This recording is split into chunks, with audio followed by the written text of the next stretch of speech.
আসসালামু আলাইকুম। তোমরা যারা ইন্টারমিডিয়েট পড়াশোনা করতেছো, তোমাদের রক্ত সংগ্রহ চ্যাপ্টার যাদের শুরু হয়ে গেছে, তোমরা জানো আমাদের সারা দেহে রক্ত পাম্প করে একটা অঙ্গ, সেই অঙ্গটার নাম হচ্ছে হার্ট বা হৃৎপিণ্ড। তো আমার হাতে যে ছোট্ট জিনিসটা দেখতে পাচ্ছ এখন, এটা ছোট না, মোটামুটি শেপ। তো এটা আসলে একটা মানুষের হৃৎপিণ্ড এবং এটা হচ্ছে একটা রিয়েল হৃৎপিণ্ড।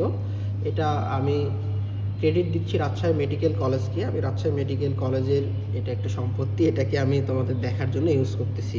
তো দেখো, এই যে এটা হচ্ছে একটা হার্ট, এই হার্টের বাইরে, হার্টকে আমরা কার্ডিও বলে থাকি মেডিকেল টার্মে। তো কার্ডিও আর পেরি মানে হচ্ছে চারিদিকে। তো হার্টের চারিদিকে দেখো একটা পাতলা পর্দা দেখতে পাচ্ছ, যেটাকে বলা হয় হচ্ছে পেরিকার্ডিয়াম। এটা দ্বারা সচরাচর হার্টটা হচ্ছে সুন্দরভাবে আবৃত করে থাকে আর কি।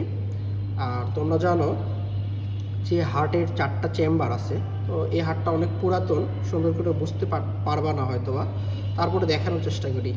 এই যে উপরের দিকে থাকে রাইট এট্রিয়াম, লেফট এট্রিয়াম, নিচের দিকে এগুলোতে থাকে ভেন্ট্রিকল, হ্যাঁ, পিছনের দিকে একটু দেখো। আর এই জিনিসগুলো তোমরা ভালো বুঝতে পারবে একটু। এই যে হার্ট থেকে তোমাদের যে অ্যাওয়ার্টাগুলো বের হয়ে যায়, বা superior vena CAVA, inferior vena CAVA যেগুলো আসে, সেগুলো হচ্ছে এই যে তোমরা যে নলের মতো দেখতেছো, এগুলো হচ্ছে এই যে এগুলো হচ্ছে aorta, superior vena CAVA, inferior vena CAVA, হ্যাঁ, এগুলোই আছে। তো তোমাদের মোটামুটি দেখা হইলো যে অনেকে হয়তো এর আগে কখনো দেখছিল না, কিন্তু আজকে দেখলাম মোটামুটি। এটাই হচ্ছে একটা মানুষের হার্ট, এবং এটা হচ্ছে একদম একটা রিয়েল হার্ট। এটা একটু পরে এখানে প্রফ পরীক্ষা অনুষ্ঠিত হবে। তো এই প্রফ সম্পর্কে জানতে হলে আর এরকম মানুষের রিয়েল হার্ট হাতে নিয়ে ফিল করে পড়াশোনা করতে গেলে তোমাকে সাদা অ্যাপ্রনের স্বপ্নটা জয় করতে হবে।